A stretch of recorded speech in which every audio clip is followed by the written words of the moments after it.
Act में जो परिवर्तन किया गया है, जो चेंज किया गया है, इसे आपको भली भांति समझना है। पहले अगर ये एब्सकॉन्डर डिक्लेयर हो जाते थे, उनका ट्रायल सेपरेट हो जाता था, उनका ट्रायल ज्वाइंट नहीं चल रहा था, तो उस पर सेक्शन 30 एप्लीकेबल नहीं था।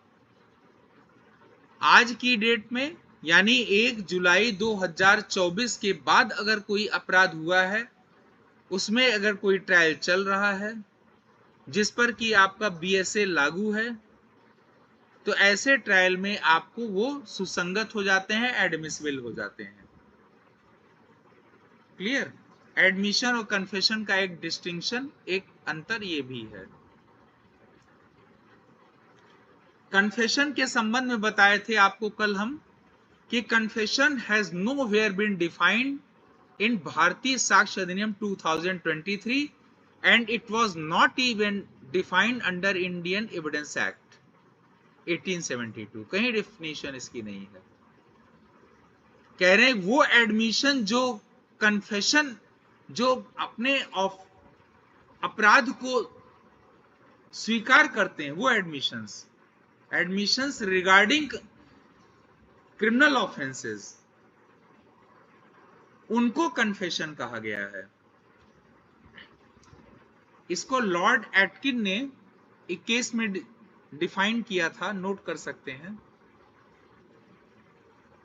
पाकला Narayana Swami versus emperor,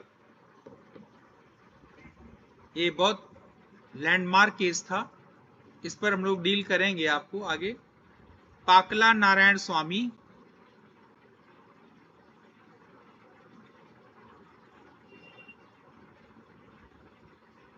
versus Emperor, AIR 1939 Privy Council, AIR 1939 Privy Council, PEC।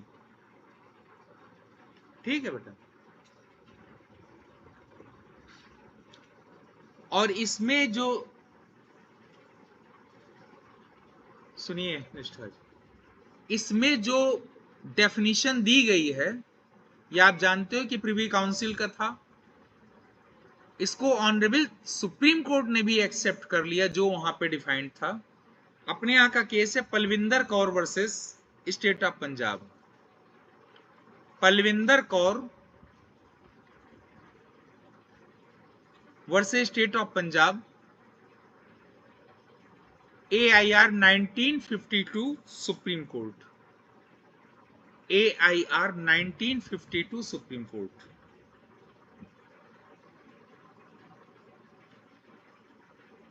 ये मेरी बात समझ में आ रही है? कन्फेशन कहीं डिफाइंड नहीं है कानून में, ना था ना है।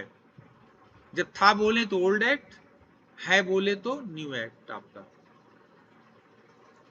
The term confession was defined by lord Atkin. Note करिए, the term confession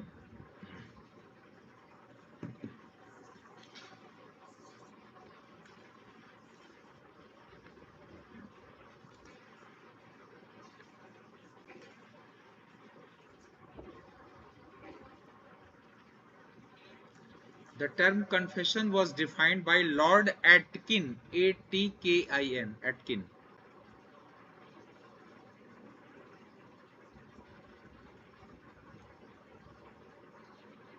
The definition given by the Privy Council,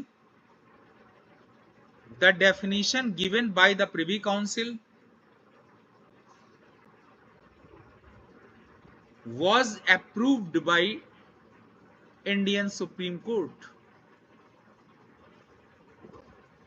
Was approved by